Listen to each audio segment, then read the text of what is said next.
Police officers and first responders wear badges to let their communities know they are here to protect and serve. But it comes at a price. Samantha Horwitz and John Salerno work with police departments across the country to bring valuable recovery, insight resources, and workshops.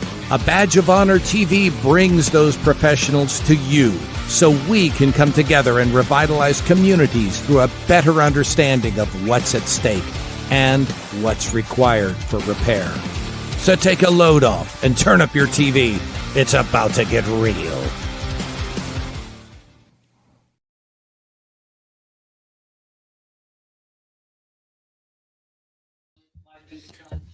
Hey, there we go. Hey, welcome to A Badge of Honor TV, to the first episode of 2025. Welcome, Sam. How you doing? Hey, doing great. We gotta say all thanks to our production company, OBBM, Offbeat Business Media Network. If you're watching on OBBM Network TV, welcome. We are streaming everywhere. And we just appreciate you guys tuning in. We are excited for this season. And right now, even though John's in a t-shirt, we're just trying to stay warm because Texas is bipolar. We have bipolar weather. If you this is the first time joining the show in the wintertime. And so it's a little chilly. But it was 22 degrees this morning. And it's like, I can wear a t-shirt out there. And right now, it's pretty good. Yeah, no t-shirt. How about here. you? You're on the water, so not by you. Yeah, we got a little bit of a breeze, so it is striking. Just like I'll say, just like the memory of this day 5 years ago. Things we've changed a lot here, and we're ready to kick off an amazing new season. We've been doing this for so many years. So I remember somebody's like, "Hey, why don't you guys do seasons?" And we're like, "Oh yeah, we just keep on going." So our previous season, you guys can check it out. 105 episodes. We'll see what happens this season. But just like last year, we are kicking this off big time. December was tough. December was a tough time, not only here but around the nation for our first responders. In addition to starting in November, right before Thanksgiving, locally, an officer suicide. We lost 2 more officers in the line of duty close by here in Texas. And I will say, since John and I started A Badge of Honor, we have had the absolute blessing to work with so many first responders who really want to understand what wellness and resiliency, what it actually means, and how they can just bring something new into their career alongside them in their life. And what I saw was the culmination of that. Ran into a lot of officers that have attended the workshops that are now doing peer support or started the peer support in their departments. So super happy to see that. It's unfortunate that we met at after an officer's death, but it's changing. NYPD in Chicago, though, we're gonna. Let me just run the numbers real quick, Sam. Let me just run the numbers real quick, and as they are down, not by much, but they are down from last year. Mm-hmm. Just to give you a perspective on what's going on out there, a total of 143 first responder suicides in 2024. Okay, that's down from 167 in 2023, and these are all those are the ones that are reported. And then you look at, when you break it down a little bit, you look at the 102 law enforcement suicides. Let's take away the firefighters, correction, and dispatch. You have 102 law enforcement suicides. 49 gunshot victims on the job. So we are killing ourselves almost double the amount of times that our job is killing us. Yeah. Now, our political leaders, our managers should see the red flags on that. And I think, when we discuss with our guest that's coming up, all those facts with the NYPD, he'll have the same outlook. Yeah, and our guest tonight, he is no stranger to law enforcement. Decorated 20-year veteran of the NYPD. Yes, just get your popcorn ready, folks. That's all I'm going to say when the two of these folks get going, John and Vin, when he comes on. But it is he's seen a lot. He's been through a lot, but it was his transition from the police department into, well, we're going to let him tell a story, but into a lot of different things to help him realize that he had a lot of unresolved stuff from the department. He's a coach now. He teaches. He's amazing. He uses his stories to heal. Then I don't know if I can follow up with that, Sam. Amazing. Wow. Yeah. Well, you're amazing. You're amazing. Thank you. Talk a lot. You're too kind. You're too kind. Pre-show. Did the audience know I slipped you a 20 before? Yeah, there you go. Virtually. I Venmo'd you. Venmo'd, yeah. That's Thank a good you. donation. Thank you. Donation for the cause. But yeah, just welcome to the show. Thank you for being with us to kick off our brand new season. And just for everybody watching, if you could let everybody know about your background. Sure. From the beginning or where I'm at now? Yeah, exactly. You were born in just from work. NYPD, you retired after 20 years. Yeah. Yeah. So I started my career in Manhattan. I spent my whole time in Manhattan. I was promoted relatively young. I had about 6.5 years on, and I became a sergeant. Was promoted to sergeant. Spent time in Central Harlem. I was in the West Village. I was in a teaching assignment post 9/11, city incident management, as well as counterterrorism with what we call the COBRA program. And then I finished up in the upper west side of Manhattan. And for the most part, I spent my whole time on patrol. And now being on the other side of it, it's been about 13 years. So I've had a lot of time to process that profession.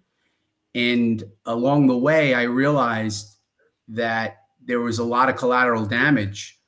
And it was not just things that happened on the job. It was a lot of things in my own personal life. I had a hard time coping with certain things. And I didn't realize it until I was faced with it head on, where I had really no other choice than to deal with some of these unresolved issues. And so many of us go through those things. And when we talk about post-traumatic stress in a whole, the job plays a big role. The stuff that you see, the hours, everything plays a huge role. But you know what? A lot of people, everybody has the financials, the domestics, all the outside the job stresses. But when you say coping, this is where we fail. We are not taught the coping mechanisms or the skills to handle them correctly.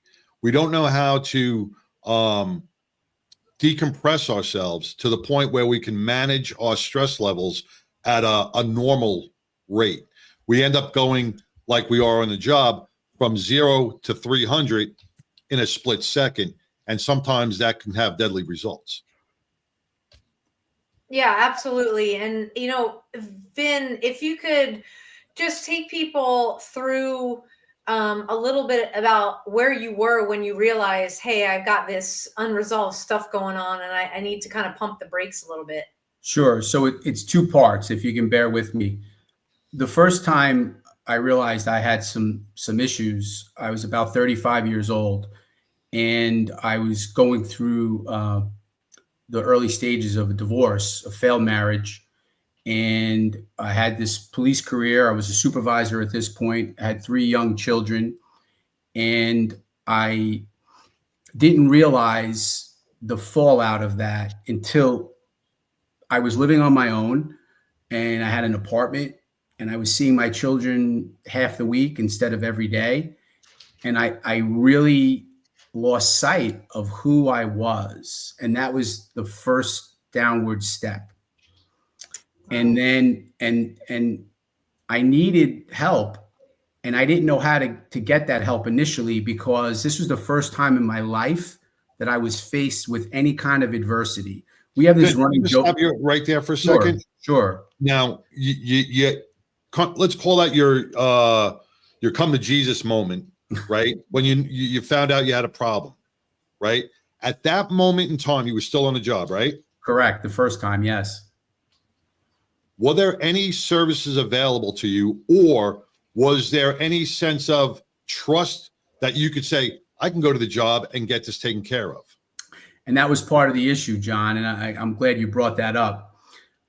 At that time, I didn't feel comfortable necessarily sharing what I was feeling internally with anyone in a capacity within the job to notify someone for that help. So it created a little bit of an issue, to say the least. And I think we're still dealing with that with our law enforcement officers out there in this particular culture. It hasn't changed. So, I mean, if you want me to elaborate in terms of, we've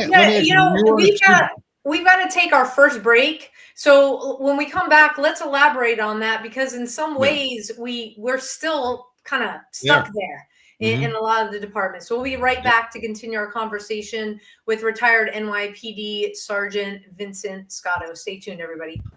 Forget Zoom, try Meetin. Meetin is a brand new video meeting service. And not only is Meetin simpler and easier to use and more powerful, Meetin also has the right values. Here at Meetin, we believe in freedom. We believe in privacy. We believe in America. And we are apolitical. Now, to get your free forever version of Meetin, just go to Meetin.com, spelled this way. And then where it says promo code, type in the word special. That's your promo code. Okay? So go to Meetin.com, type in the word special, and you'll get Meetin free forever. I'm Rick Raditz, and I look forward to serving you as a customer of Meetin.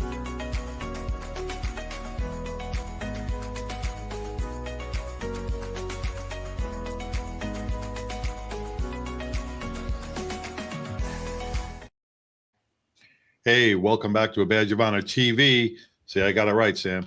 TV, powered by the OBDM network.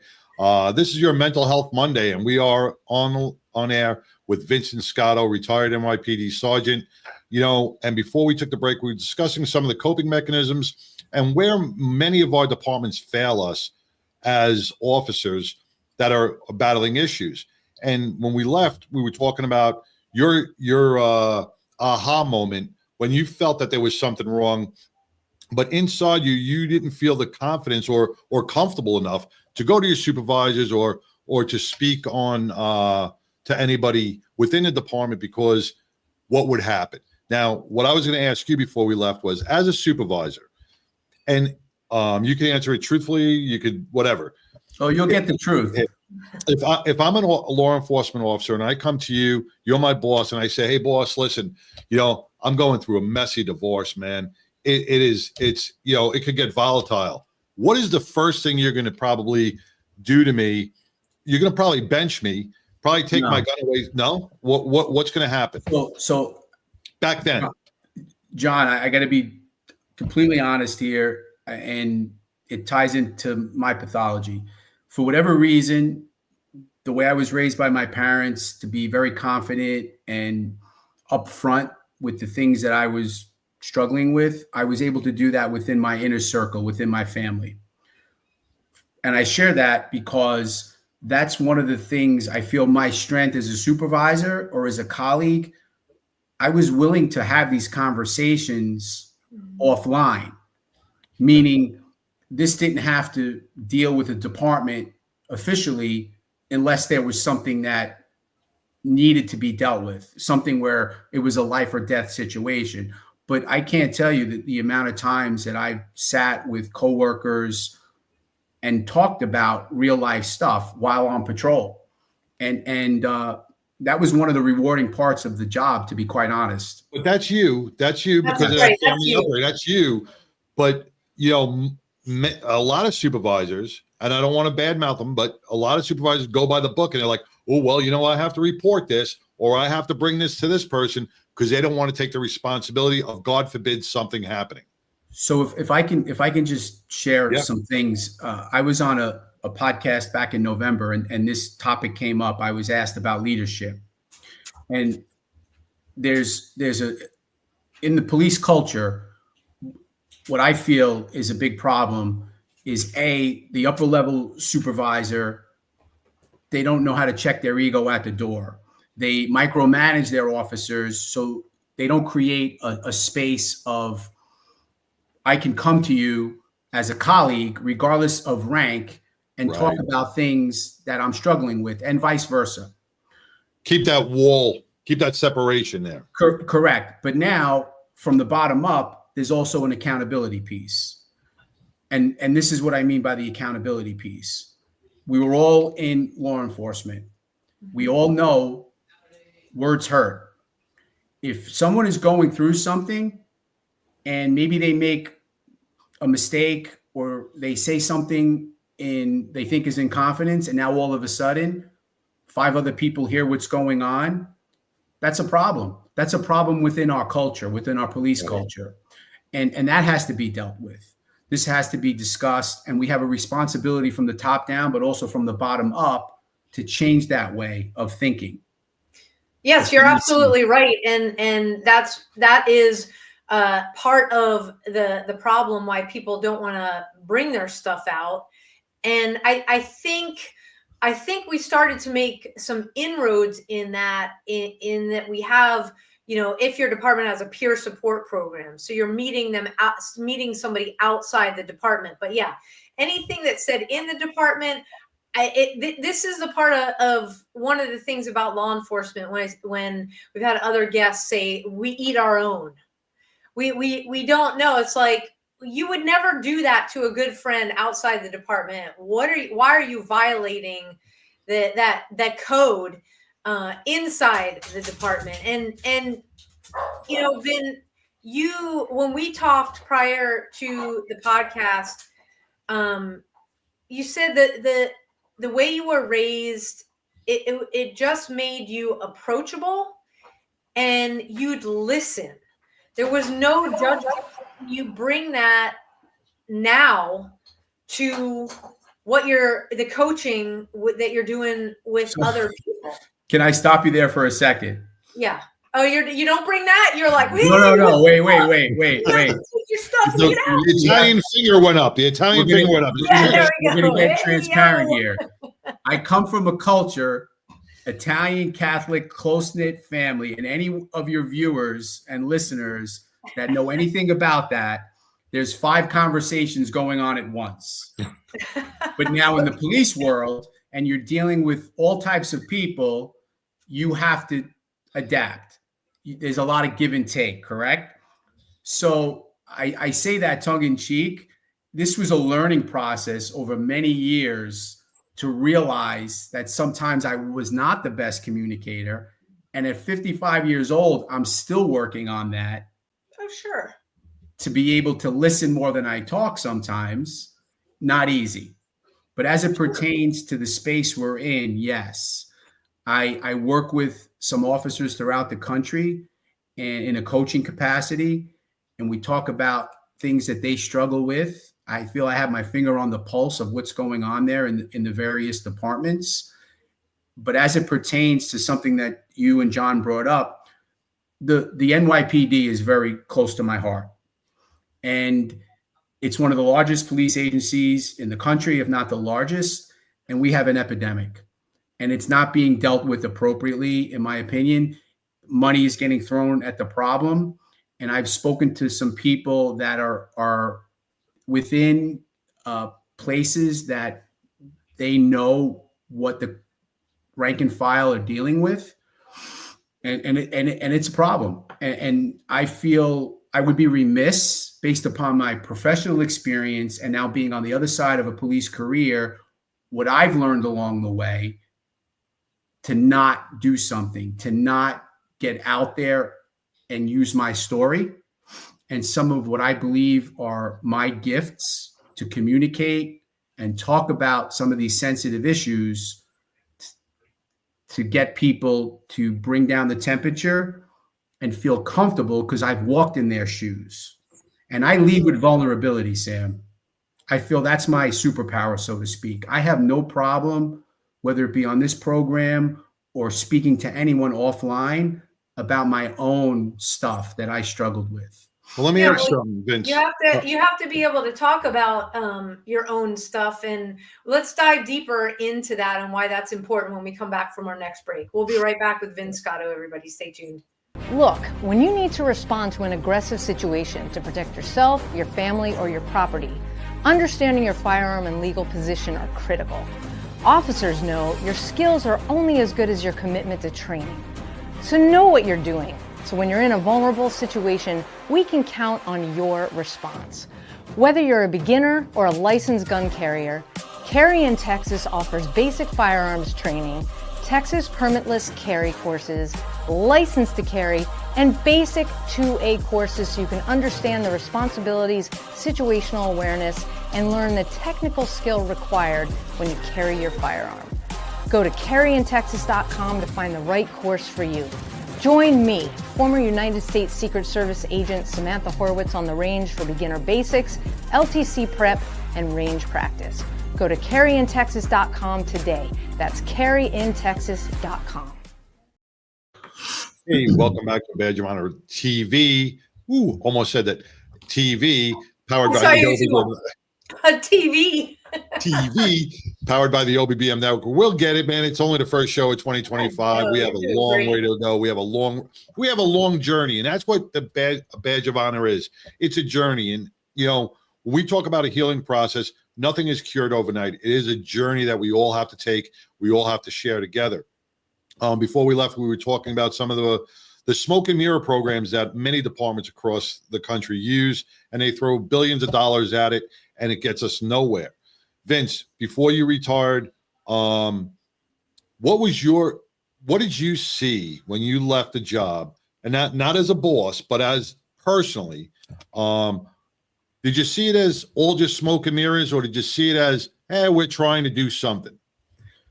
So the short answer is there's no diplomacy here. 100%. No, I'm gonna get there. Yeah. Believe me, people that know me, I'm not necessarily diplomatic, but I feel that when I retired, not much had changed from when I started to when I retired. On paper, there are programs, but when you're not following up and not practicing what you're preaching, it falls on deaf ears. For example, you have the rank and file that has a supervisor or a colleague that's toxic, and you're not addressing that. You tell me, would you talk to anyone? Of course You'd come to work, you would do the bare minimum, and you'd go home, and you'd stew in your own juices. Maybe you had an outlet outside of the police department, maybe not. Maybe you weren't that fortunate. So I feel we have a fiduciary responsibility to address that. And it's 2025, and I don't see it happening. And like I said earlier, I'm in contact with people within the New York City Police Department that have shared this with me, that this is what's happening. Yeah. Now, off air, me and you had a conversation, and me and Sam bring this up all the time. I think it was de Blasio who brought in, when we had that high suicide rate in the NYPD, he brought in 6 counselors or 6 whatever they were called, but 6 counselors, 1 for each borough, and maybe 1 just to float around, for 38 or maybe 40,000 cops at the time. Were you on a job when that happened? Yeah. Oh, no, sorry. I had already retired, but okay. I have You a remember. story that's related to what you're You sharing. know, and I wonder, like you say, you know, we're just throwing money at problems, and not doing anything about it. We're not holding people accountable for these programs that are being put in place. And it seems the only people that are suffering from it are our officers, our peer support teams that are trying to help, but are not getting the resources or the backing that they need. And all this upper management is just not worrying about it. It's paperwork. It's just it's all statistics, right? When you have a department that big. John, But- you know the yeah. terminology, CYA, cover your ass. That's Sure. what happens, unfortunately. Yeah. Yeah. Well, I mean, and then John, I think before that happened, you and I discovered that they had a different program in place. And then when you went to the website, they weren't even in New York. Right. You were calling out. It's like, what in the world is going on here? So John, you and I have called this out and traced this for a number of years. We And- saw it firsthand in Chicago. Yeah, yes. And we always have to ask, is like, how many do you have to lose? And to get your heads out of your rear ends, you know? Well, you know, and another thing, like when we were in Chicago, and this is where I feel that, you know, you're just a number as a cop. You know, the political realm or the higher 5-star chiefs are not really caring about you when they're trying to hide the suicide rate. Just recently, we had a female officer who took her own life, and they deemed it as, oh, it was an accident. But later on, when the truth came out, right, she had taken her life by jumping off a bridge. Right. And the department tried to hide that. They try to hide the statistics from the public and for the rest of the people within their commands. And I think that's a horrible thing to do, because it's not showing what this job is actually doing to the great men and women of law enforcement. Right. It's not giving anybody the ability, Vin, like you talk about, to share the stories, to share the struggles. We have chiefs that are very open and honest and talk about everything that they've were met with before they got to being a chief. And now as a chief, to lose somebody, it just breaks them apart, you know, and they know that they need to be strong, but they also know that they need to show the emotion, because we don't have an S under our uniforms. We're human, and being emotional, whether it's anger, whether it's sadness, that is part of being real. And so what is the one thing, Ben, that you do in terms of sharing your stories with people that really gives folks breakthroughs? So what I came to realize in my own journey, sharing my own vulnerability with my own, I don't want to say unique story, but my own trajectory during the career, post-career, things that happened along the way. I like to say I wear my heart on my sleeve. You can ask me almost anything, and I'm going to give you an honest and straightforward answer. Now, sometimes that doesn't work well. Some people don't like that type of dialogue, and some people do, and you can get to the heart of the matter. As far as the storytelling, this is what I feel. I write these funny police stories, and the reason why I do that, for the law enforcement community, it creates some laughter, which the laughter allows that person to either relate to it, even though maybe they weren't part of that story, they can relate because they had a similar experience, because we all wore the uniform, regardless of the agency throughout the country, guy, girl, it doesn't matter. So there's a camaraderie piece there. Now you have the laughter piece, and now you feel more comfortable. I just diffused. I brought that wall of silence down, where now we can start talking about real stuff that's going on. And I've seen this play out in my limited experience since I've been writing these stories for just about 9 months. I've shared these with some colleagues, and after the laughter, you catch up on life. And you're crying on the phone. You're laughing on the phone. and it's therapeutic for them. But guess what? It's therapeutic for me because I'm making a difference. I'm reconnecting, and it's giving me more purpose to do something that maybe is not happening within these agencies. But guess what, guys? And you know this, you're doing it right here, right now. We're here to get the information out, to let people that are listening know, guess what? You're not alone. You have people that have experienced similar things. They've been in the same profession. We've learned some things along the way. We're here to help. Yeah. So if they're not getting it in their agencies, they're going to get it from people like us. So, let me touch on the humor aspect on that. Yes, sir. You know, John LaRocchia, who is a good friend of mine, he has Laughter Saves Lives. After 9/11, he was going to the firehouses, and what was usually a very festive time at the dinner table and talking and chatting back and forth for months was just somber, right? So he developed Laughter Saves Lives because he says, when's the right time to start laughing again, to start healing within? And humor does that, be it funny cop stories, whatever it is, jokes, they bring down that wall of stress, and they allow you to exhale and have humor and fun and enjoyment again in life. And it allows us to be human, right? Yes, 100%. It's those endorphins. The human condition. Right. Yep. And it releases all the endorphins into your brain, the dopamine rushes, all that good stuff, and it puts out the cortisol, and it balances you. So if I can share this with you guys, for whatever reason, I think it stems from earlier in childhood. My dad was a police officer in the 70s.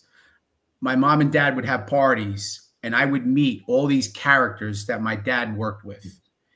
And it was like a fly on the wall. And I would listen to these stories. My dad is going to be 80. He still tells these stories, and they're still funny.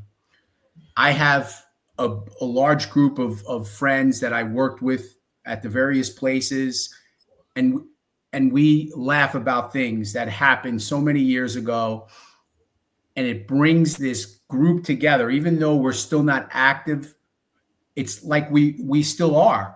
And we have that connection. And that's something where I feel is very powerful, whether it be you as my colleague, John, or the person that I just met. And I could diffuse some frustrating thoughts or feelings or difficult emotions with a little humor. Not saying we're not going to address the real stuff. We're not going to sugarcoat it. We're going to get there. But this is just a little release. Yeah. Yeah. And that's sometimes that's the beginning. That's the little thing that somebody needed to make it okay. Yes, right? Exactly. Yep. So we got to take our next break. This is just awesome information. We're talking to Vinny Scotto. We're just going to give you all different names. Sure. Just put it in the show. Vincent. So the people that are listening have some other names that I don't think we can put on the broadcast. Yeah, we probably can't do that on TV. So it would just the broadcast would just be beep beep beep beep Scott beep beep. We'll be right back. Stay tuned, everybody. Leftovers again. It's time for something we haven't had in a long time. It's time for something right. It's time to make the right choice. OBBM Network TV is always the right choice. Choose right. That was a short commercial. Hey, welcome back to Badge of Honor TV with John and Sam, with our guest, Vincent Scotto, retired NYPD sergeant. And man, it's been a powerful show so far. We're getting real. We're hitting some of the tough issues that a lot of people are just scared to talk about, and we're bringing them to light. Everybody's journey is a little different, but you know what? At one point in the road, we all come together, and you are not alone. Going back to our conversation, me and Vin had off air on the phone, we were discussing how similar many of our stories are. And now we didn't know each other on the job. we would have probably never known each other if it wasn't for this show. But as we were talking, we were able to share some of these stories and open up to each other. And it was like, wow, it was almost like we knew each other for 20 years on the job. And that's what we got to start doing. We have to start letting down our guards. Take, like Sam says, take that S off your chest and be human again. Just allow yourself to be vulnerable and speak about what's hurting you. And that's what Vin's doing in his counseling. Coaching. What kind of is counseling? Coaching, counseling. He just doesn't have the letters.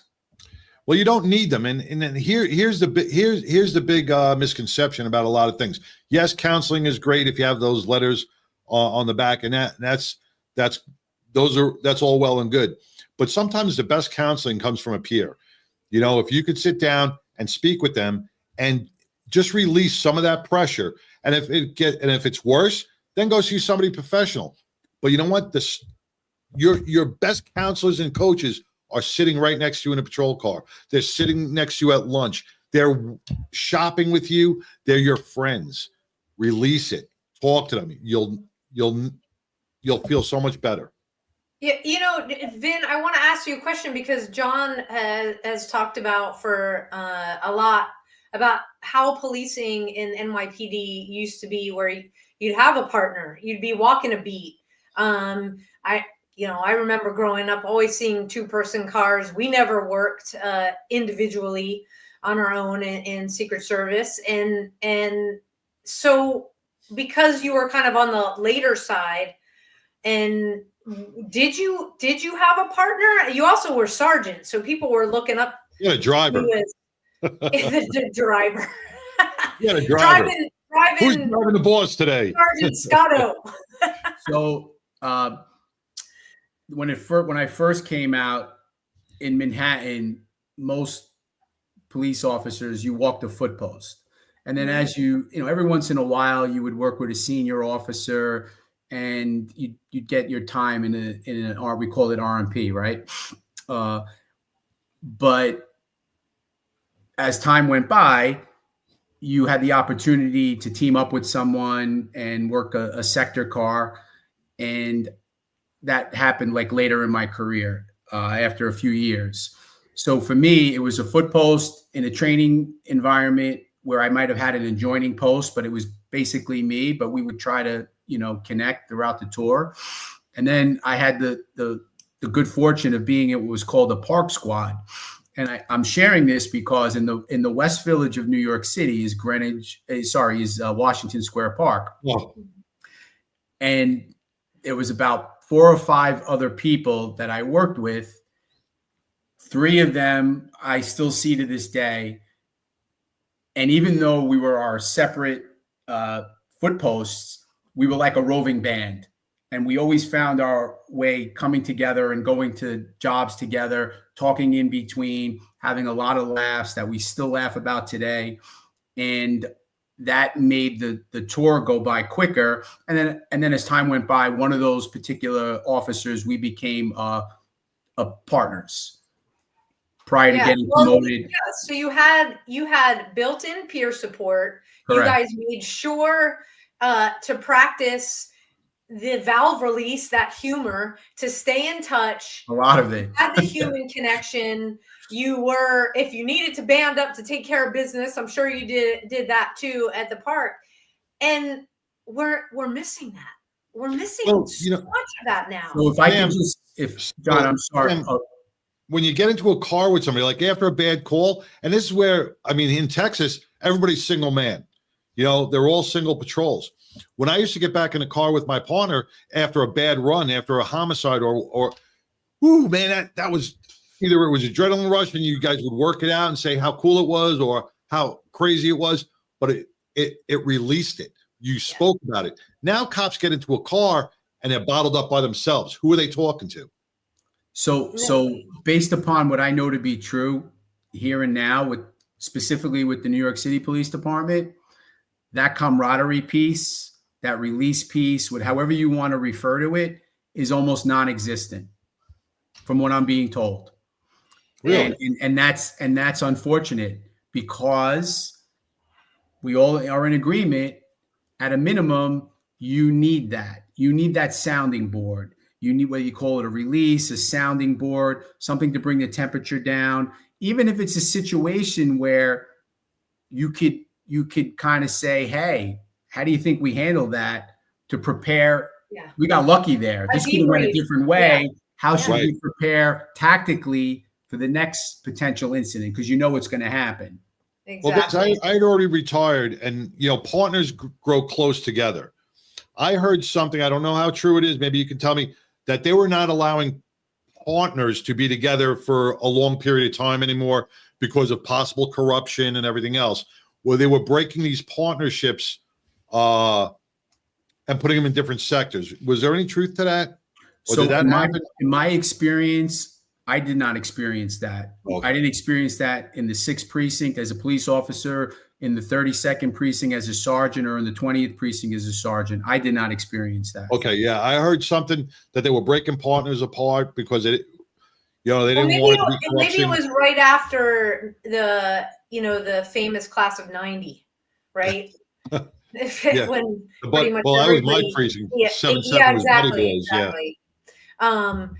We got to take our last break and talk about a product that's really made a difference. And so we'll be right back to wrap up. We're talking with Vincent Scotto.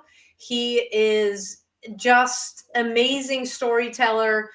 And Vin, you're explaining it in a way where it's like, just be a human to your fellow officers. Just be you. If you're going home to talk to your spouse or to your kids, just be you, and let's get the pressure off. Let's start a conversation. Let's be funny. Maybe it's, morbid humor, whatever it is. So we can bring back our humanness, bring it to the job, and be able to have a rewarding career. We'll be right back, everybody. Stay tuned. Rise and vibe with your new elevated morning ritual. Meet Rise by Frequency. Frequency charged nutrition. Rise is formulated with a blend of 7 different organic mushrooms, B vitamins, amino acids, and green coffee bean extract. Rise supports brain health, performance, and focus while enhancing mood, mental clarity, and energy. Enjoy the delicious mango lemonade flavor while giving your mind the nutrients it needs. Get charged up with Rise. Fuel your body and mind today. All right, you can rise and vibe with me and John. Been talking about this since, last year when I started it. And you can grab it at badgeofhonorhealth.com. I just put that up on the screen. Everything comes together it's a powder that you mix. There's no sugar, so it's keto friendly. And I use it as a pre-workout. And what it does is it enhances my workout. I am focused. I've got more physical performance. Gives me the energy boost that I need, creativity, motivation, concentration, alertness, mood, and it carries me through my day. So there's no those sugary, horrible energy drinks. It does not take you up and then have you crashing down, which is the problem. And let's just face it, in law enforcement land, we are hitting caffeine left, right, upside down. Why not do it in a healthy way? Yeah, but you know what? This even has coffee in it. I'd rather have coffee than watching the folks that come to our workshops downing a certain brand of energy drinks. And over and over and over. We're talking for over an 8-hour. And hey, I get what exhaustion is, but let's do it in a healthy way that'll carry your energy throughout the day. Go to badgeofhonorhealth.com. That's badgeofhonorhealth.com. And you can package some stuff together, save even more, but we got a special for you over there. So rise and vibe with me and John. Now back to So we are, we're talking about how to just come together and realize almost like it's up to us, whether it's us because we're away from the job for so long and so we can talk about it. But for those that are still on the job, the challenge is once you get to the supervisory level, stop doing the CYA and checking the boxes, because you are who the younger folks are looking up to, number one. And we don't need the old crusties. We don't need any more of that. We need them hair bags. Some of those, there we go. We don't need airbags. Some of those old crusty guys were pretty good, though. Okay. The old crusties that would talk and tell stories and have people laughing that you could relate to, not the ones that sit behind the closed door and check the box. Right. Because we have to bring the humanness back to the job. And like I said, this is not every department. We have departments that are doing an amazing job with peer support. But like we always talk about, if you don't have the support in your department, go outside your department and get it, because you are worth it. And you're going to find that there's a lot of other people doing just that in order to stay mentally well and healthy. And that's why they're able to do the job longer. Right. And you know what? It's not only the counseling aspect, it's the drinking the rise and keeping nutrition and health together. Oh, yeah. It's going out for walks and getting exercise and getting out in the nature. But if you're coming home and you're sitting on the couch, like I always say, and watching Judge Judy and eating bonbons, man, that is going to be horrible for your mental health as well as your physical health. And the job wants you to die within 5 years because they don't want to pay your pension. So beat the job, outlive them, enjoy your pension, enjoy your mental health and your physical health by getting healthy. Dive into some humor. Vincent, how do people reach out to you? So I'm available on LinkedIn. That's my main social media spot. So it's under Vincent Scotto. You should be able to find me without a problem. So for those of you listening on your favorite podcast app, you can hit Vincent's last name is Scotto. So 2 T's in his last name. Connect with him on LinkedIn. You're doing a lot of podcasts and other programs. You're also speaking in a lot of different areas. Do you have anything coming up, whether it's online or they can catch you in person? Because you're still in New York, right? I didn't want to say this because you were talking about the weather. I'm in Florida right now. Oh, all right. Well, we're a little jealous. Are you living there? Are you living in Florida now? I'm here half the year. I go back and forth. I'm in the tri-state, and I'm here for half the year. So I happen to be here now. That's why he's got such good complexion. He's got the glow, John. I'm telling you, he's got that Florida just hanging out. Guys, I laugh all the time. I have no other choice. You know what? But you made the plan, and you're living the plan that you made with purpose and with passion to help others, and that's what it's all about. So if you're in Florida and you're watching this and you're in law enforcement, you're a first responder, connect with Vin on his LinkedIn. Also, Vin, do you have any upcoming shows, podcasts, appearances? I do. I have a few. Okay. One's called the Deep Blue Podcast with Chris Workman. I'll be on that soon. Nice. One's called you have to forgive me. I wasn't expecting this question. Tyra V has a show. You can see her on LinkedIn. I'll be on her program next week. And I think one's called After the Tones. Sure. Yep. With am I saying that right? With Erin Maccabee and her partners Cinnamon. Those are the two co-hosts. Awesome. I'll be on their show soon. And I have a couple of other ones. I don't know if you guys are familiar with Doug White. He wrote a book, Hiding in Plain Sight. He has a podcast out there, and I'll be on his show. Well, that's great. You can come back next week because Doug's going to be our guest. Really? Doug and I have a north and south thing going, and I told him, I said we would have a lot of laughs on a show. Yeah, well, maybe we'll have to bring you guys both on. That would be funny. That would be great. Again, he's on a mission. I'll just have my popcorn. Yeah, he's on a mission too. But if I could just say one thing about the LinkedIn, if there's anyone out there that feels comfortable enough reaching out to me direct via instant message, I will talk to anyone day or night. I will make myself available. This is my why. And this is why I'm trying to put myself out there. This is not about me, guys. This is about trying to get people that might be in not the best of places to realize that there are options. We're human beings, whether you're in a law enforcement capacity or a first responder or anyone for that matter. This is something we all need. And even now, this is good for me. This is a life process. This isn't like, okay, I'm fixed. This is a day-to-day. Like John talked about some other things with health. I really try to watch what I eat. I exercise regularly. I do a lot of other things to try to be mindful. And the one thing that John and I said offline, not to make it about psychobabble BS, but one of the things I had to learn that I didn't know anything about until it was explained to me, and I'm willing to explain this to anyone. If you don't love yourself first, meaning put yourself first, this is not a selfish thing.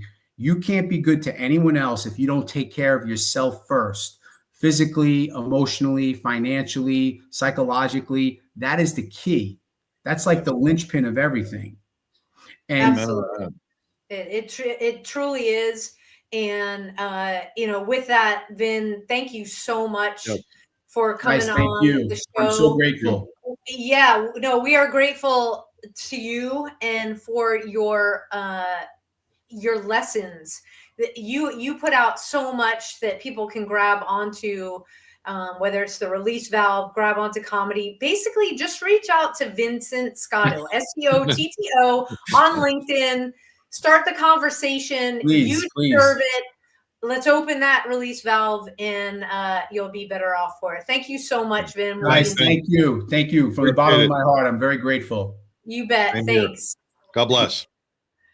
This was fantastic. Again, much thanks for kicking off a brand new season 2, episode 1, with Vin. It was an absolute pleasure. And thank you all for tuning in. Coming back, I know we took a little bit of a break, but we ran some great content towards the end of the year, talked about some tough stuff, and hopefully you've connected with those guests. Again, we got a new sponsor of the show, Meetin, MEETN, Meetin.com. Go over there right now. Use that promo code special, and you got Meetin for free for life. It's a really cool. You download the app on your phone. Boom, you got your account, and you can have a meeting wherever. A meeting, like in Texas. We got a meeting. Got a meeting. Or maybe that deep New York thing. We got a meeting. Got a meeting. Hey, we've got January 24th, a Badge of Honor has got a workshop. Thank you to our sponsor, Garland Police Department, and super easy. All you have to do is go visit abadgeofhonor.org. Click on the events calendar. You'll see January 24th. You can register. It is absolutely free. And we'll be talking about wellness and resiliency, how to build that toolbox. It is the perfect time to get started because it's the beginning of a year. So let's fill that toolbox with awesomeness. We're going to do the tools. We're going to break down the tactical skills so you have the brain and body connection to go out on the job, so you don't forget what you learned, because it's not about taking notes and flipping through a notebook. It's about doing an action when the tough stuff comes up. So that's a badgeofhonor.org. Again, click on the events tab and it'll take you to our calendar. We want to thank all of our first responders out there. It was a tough ending to 2024. Your time is over when the big man says it's over. The big man upstairs says it's over. Okay. Please reach out. Do not give up on yourself. Stay present. We are here for you. You heard tonight, Vincent is here for you. There are so many people out there. Please stay. Thank you to all the first responders out there for keeping our community safe, to all of our veterans out there. Thank you for fighting the good fight that allows us to do a show like this every single week. To all of our active duty personnel, we are praying for you. We know you have been deployed all over the globe. despite the media not covering where you are. We are praying for you. Thank you for keeping us safe here in our country and for what you do. John, take us home. The only thing I can say to everybody, the only thing I can say to everybody is, 2025 is brand new. It's January 6th. You know what? Screw all the other New Year's resolutions, the gym, the diets, the saving money, whatever it is. Make a New Year's resolution to stay mentally healthy.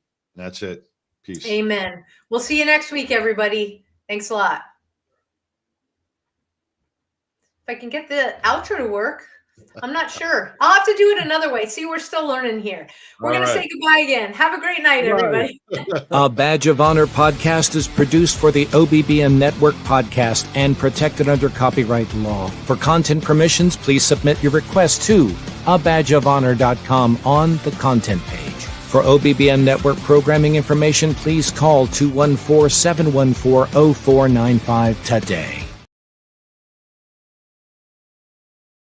A Badge of Honor podcast is produced for the OBBN Network podcast and protected under copyright law. For content permissions, please submit your request to abadgeofhonor.com on the content page.